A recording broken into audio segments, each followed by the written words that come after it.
We have some interesting political news this morning. President Biden is pouring millions into North Carolina, according to the Wall Street Journal.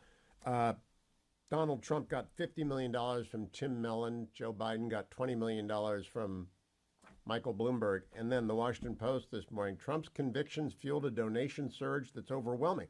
$170 million in May. He now has more cash on hand than Biden. How do you see, what do you hear on the Hill from your friends up there about this race?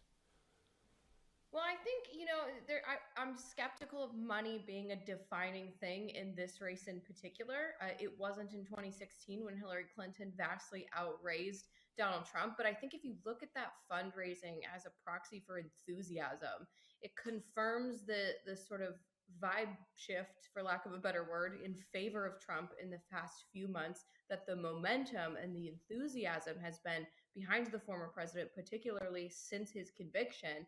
And so if you look at money as sort of a metric for measuring that, in addition to polls and the crowds and other things that we use as clues to gauge where voters' excitement is, I do think this is a really good sign for the former president.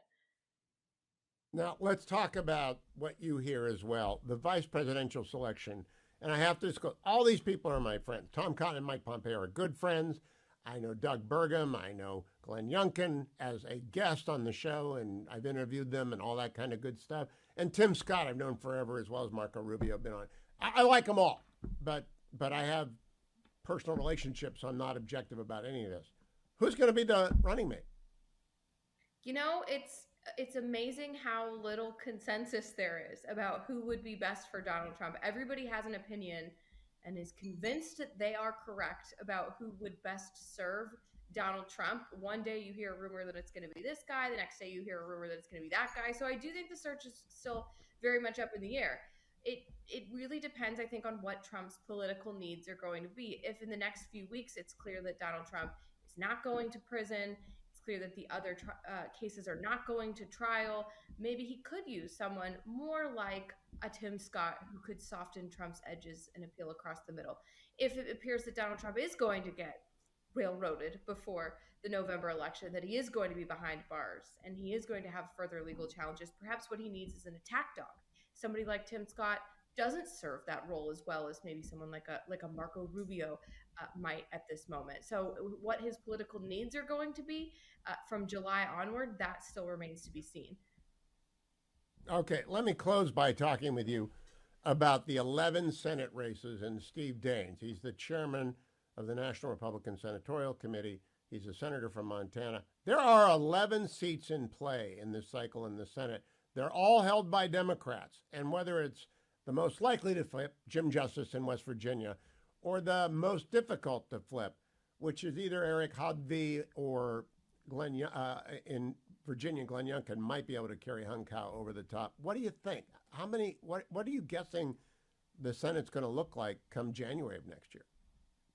I think Republicans have a lot more reason to be optimistic. You look at Biden's numbers in some of those states. I mean, take Montana, for example. I think the latest poll I saw out of there, Joe Biden was trailing Trump by 20 points. There's not a realistic chance that someone like Senator John Tester could outperform Biden by more than 20 points in a state that Trump is poised to carry by those kinds of margins. So, how big are Trump's coattails going to be?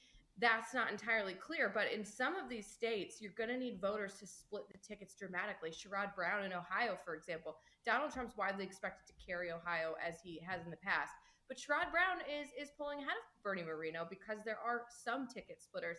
How many are there? If Donald Trump wins by a substantial amount in November, I think Democrats are going to have a hard time convincing enough voters to pick uh, a Democrat and a Republican on their ticket. Ticket splitters are a rarer and rarer breed.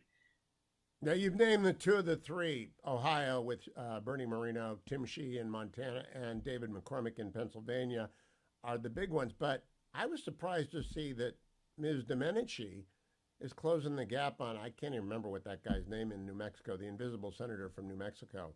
I didn't know that that was a race until this week, but it's getting close. I think a lot of these races are tightening under the radar. I think Republicans are doing well and sometimes best in those swing states when they don't nationalize it, when they tailor their platforms to their states. I know Larry Hogan gets a lot of flack in Maryland for the fact that he didn't embrace Trump after the conviction, that he does have more of a centrist bent. But look, he's probably poised to become the next senator from Maryland, a flip that I don't And think Donald a Trump lot- put his arms around him. Donald Trump said, That's hey, I right. want Larry Hogan. And I love Larry Right. Hogan. Thought that they would be spending there and worried about that seat a year or more ago. So I do think when Republican candidates tailor their platforms to their states, and New Mexico is probably a great example of that, they do well when they avoid nationalizing the races.